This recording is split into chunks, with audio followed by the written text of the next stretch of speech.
이 새벽 은혜의 자리에 나오신 여러분에게 하나님의 놀라운 복과 은혜가 함께 하시기를 바랍니다. 오늘 아침에 묵상할 말씀 제가 봉독하겠습니다. 느헤미야 3장 13절부터 22절까지입니다. 거룩하신 하나님의 말씀입니다. 골짜기 문은 한운과 산호와 주민이 중수하여 문을 세우며 문짝을 달고 자물쇠와 빗장을 갖추고 또 분문까지 성벽 1000규빗을 중수하였고, 분문은 벳다게렘 지방을 다스리는 레갑의 아들 말기야가 중수하여 문을 세우며 문짝을 달고 자물쇠와 빗장을 갖추었고, 샘문은 미스바 지방을 다스리는 고로세의 아들 살룬이 중수하여 문을 세우고 덮었으며 문짝을 달고 자물쇠와 빗장을 갖추고, 또 왕의 동산 근처 셀라못가의 성벽을 중수하여 다윗성에서 내려오는 층계까지 이르렀고, 그 다음은 벳술 지방 절반을 다스리는 아스복의 아들 느헤미야가 중수하여 다윗의 묘실과 마주대한 곳에 이르고, 또 파서 만든 못을 지나 용사의 집까지 이르렀고, 그 다음은 레위 사람 바니의 아들 르훔이 중수하였고, 그 다음은 그일라 지방 절반을 다스리는 하사랴가 그 지방을 대표하여 중수하였고, 그 다음은 그들의 형제들 가운데 그일라 지방 절반을 다스리는 헤나닷의 아들 바웨가 중수하였고, 그 다음은 미스바를 다스리는 예수아의 아들 에셀이 한 부분을 중수하여 성구비에 있는 궁기고 맞은편까지 이르렀고, 그 다음은 삽배의 아들 바룩이 한 부분을 힘써 중수하여 성구비에서부터 대제사장 엘리야십의 집 문에 이르렀고, 그 다음은 학고스의 손자 우리야의 아들 무레못이 한 부분을 중수하여 엘리야십의 집 문에서부터 엘리야십의 집 모퉁이에 이르렀고, 그 다음은 평지에 사는 제사장들이 중수하였고. 아멘. 느헤미야 3장은 성벽 재건에 참여한 사람들의 명단입니다. 예루살렘 북동쪽 양문에서부터 시작하여 시계 반대 방향으로 서쪽과 남동쪽, 그리고 마지막으로 동쪽 성벽을 거쳐 다시 양문에 이르기까지 재건 과정을 기록하고 있습니다. 성벽과 망대들을 재건하는 작업의 진행 상황을 함께 참여한 사람들의 명단과 함께 자세하게 소개하고 있습니다. 어제 본문에서는 북쪽 성벽과 서쪽 성벽에서 작업한 사람들의 명단을 소개했습니다. 북쪽 성벽은 양문과 어문, 그리고 옛문까지, 그리고 그 사이에 있는 한메아 망대와 하나넬 망대까지를 포함하고 있습니다. 대제사장 엘리야십을 비롯한 제사장들이 제사와 관련된 양문을 건축하여 성별하였다고 기록하고 있습니다. 서쪽 성벽은 옛문부터 길게 서쪽으로 이어진 구간입니다. 그런데 여기에 참여한 사람들은 온갖 계층의 사람들이 다 포함되어 있습니다. 이것이 굉장히 특이한데요. 금세공업자들, 그리고 향품을 파는 상인들도 함께 참여했다고 기록하고 있습니다. 서로 다른 두 지역의 사람들, 두 지역의 주민들이 함께 작업하기도 하였고, 여인들도 참여하였다고 기록하고 있습니다.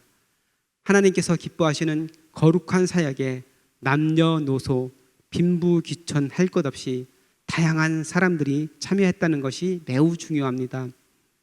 오늘 본문은 길게 예루살렘 성곽을 서쪽을 거쳐 아래로 돌아 남동쪽 성벽에서 일했던 사람들을 소개하고 있습니다. 14절부터 19절까지는 총 7개의 구간을 지방행정관이 6개를 주도했고, 그리고 나머지 1개는 레위 사람이 주도해서 공사가 진행됐음을 말하고 있습니다. 이 구간에 참여한 백성들 중에는 예루살렘 성전 밖에서 사는 사람들, 예루살렘 성 밖에 거주하는 사람들도 포함되어 있습니다. 그 사람들은 자신들에게 직접적인 혜택이 돌아오지 않지만, 그럼에도 불구하고 하나님이 이르기에 기쁨으로 이 일에 헌신했던 사람들입니다. 20절 이하는 개인 저택 소유자들에게 맡겨서 보수했음을 이야기합니다. 그런데 21절에 나오는 무레못이라는 사람은 앞서 4절에서 북쪽 성벽을 보수할 때도 나왔던 사람입니다. 이게 무엇을 의미하는지 말씀드리면요, 이 사람은 자신에게 맡겨진 최초의 작업을 힘을 다하여 완수하고 그리고 나서 재빨리 다른 한 부분을 다시 감당했다는 그런 말입니다. 하나님의 일을 향한 열정과 열심으로 다른 사람보다 더 많은 헌신을 하였다는 것입니다. 이처럼 자기 일처럼 기쁨으로 성벽 재건을 위해 헌신의 노력을 다한 사람들이 있었기에 성벽 재건이 이루어질 수 있었습니다. 제가 전에 평신도로 섬겼던 교회도 한 30년 전쯤에 성전 건축 공사를 하였습니다. 우리나라 80년대, 90년대 개척했던 다른 많은 교회들처럼 처음에는 지하실 조그만 공간에서 교회를 시작했습니다. 그러다가 성도들이 모이면서 2층 상가를 얻어서 거기에서 예배를 드리고, 그리고 다시 열심으로 노력을 해서 땅을 사서 그곳에 천막으로 교회를 지었습니다. 그리고 그곳에서 아주 오랫동안 예배를 드렸습니다. 그러다가 드디어 아름다운 성전을 건축하게 된 것입니다. 얼마나 감격스러웠는지 모릅니다. 그런데 성전 건축은 많은 성도님들의 피와 땀과 눈물이 없이는 이루어지지 않습니다. 어려운 형편 가운데 헌신했던 많은 분들이 기억이 납니다. 각자 경제 상황에 따라 많이 헌신했던 분도 계셨고 그렇지 못한 분도 계시지만 모든 성도들이 분에 넘치도록 헌신했습니다. 중간에 건축이 중단되기도 하는 어려움을 겪기도 하였습니다. 이런 우여곡절 끝에 드디어 건물이 다 지어지고 이제 들어가기만 하면 되겠구나 이렇게 생각을 하고 있었는데, 예배를 드리기 위해서는 그 안에 여러 가지 이제 물건들이 필요하잖아요. 그래서 이미 성도들이 넘치도록 헌신한 상태였지만 다시 한번 결단해야 되는 그런 상황이었습니다. 성전 건축을 하고 교회를 떠난 분들도 있었기에 사실 남은 성도들은 몇 가정 되지 않았습니다. 그럼에도 불구하고 많은 분들이 자원하는 마음으로 그것을 감당했습니다.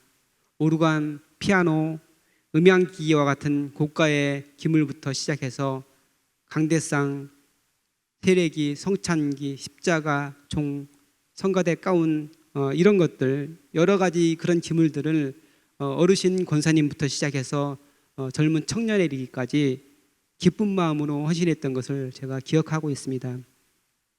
하나님 나라의 일은 한 사람 한 사람의 헌신이 모아져서 이루어집니다. 성벽 재건에 참여한 사람의 명단은 총 38명입니다. 기록된 사람 외에도 함께한 사람들이 많이 있었을 것입니다. 하지만 어떤 사람들은 의도적으로 그 작업에 참여하지 않았습니다. 하나님의 일을 감당하는 것이 힘들고 고통스러웠지만 거룩한 하나님 나라를 이루는 원대한 사역에 동참하는 것은 그 무엇과도 바꿀 수 없는 영광스러운 것입니다. 작은 일이라도 하나님의 영광을 위해 헌신할 기회를 얻기 위해 늘 마음으로 사모해야 합니다. 그런 사람들을 통해 하나님의 나라가 세워집니다. 오늘도 주님과 동행하며 하나님의 기쁨이 되는 저와 여러분 되시기를 간절히 축원합니다. 다 같이 기도하겠습니다. 거룩하신 아버지 하나님, 성벽 재건을 위해 헌신한 많은 사람들을 같이 살펴보았습니다. 나의 욕심과 세상적인 욕망을 위해 일하지 않게 하시고 하나님 나라를 위해 헌신하게 하여 주옵소서. 예수 그리스도의 이름으로 기도드립니다. 아멘.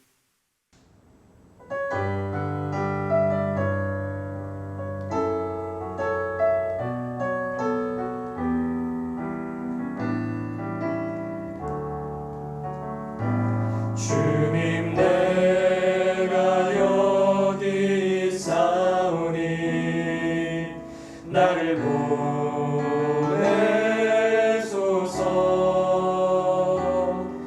나의 마음 주께 드리오니 주